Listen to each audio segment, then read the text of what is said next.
मुख्यमंत्रीଙ୍କର केउंझर गस्त लंगळकंठीଠାରେ अंडरपास उद्घाटन कले मुख्यमंत्री सड़क सुरक्षार उन्नति आनिबा एवं ट्राफिक गति को सहज करने दिगरे एक गुरुत्वपूर्ण पदक्षेप नेले मुख्यमंत्री श्री मोहन चरण माझी।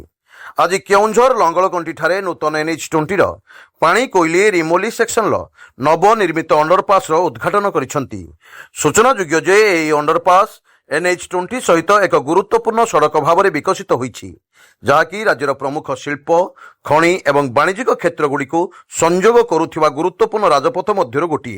एणु यह प्रकल्प स्थानीय अंचल ट्राफिक ह्रास करने सहित लंगळकंठीଠାରେ अवस्थित यह अंडरपास टिकिरा ढेंकीकोट बाराबेड़ा भली निकटवर्ती अंचल ट्राफिक ह्रास करिबो।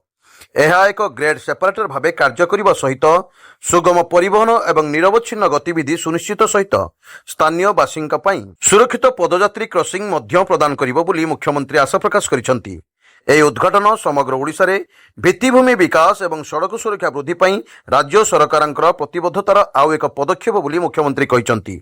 उक्त उद्घाटन कार्यक्रम में मुख्यमंत्री समेत जिला योजना कमिटी अध्यक्ष डाक्टर फकीर मोहन नायक, जिलापाल श्री विशाल सिंह प्रमुख उपस्थित थिले। केउंझर दशरथ बारिकी रिपोर्ट, स्वतंत्र ओडिशा लाइव।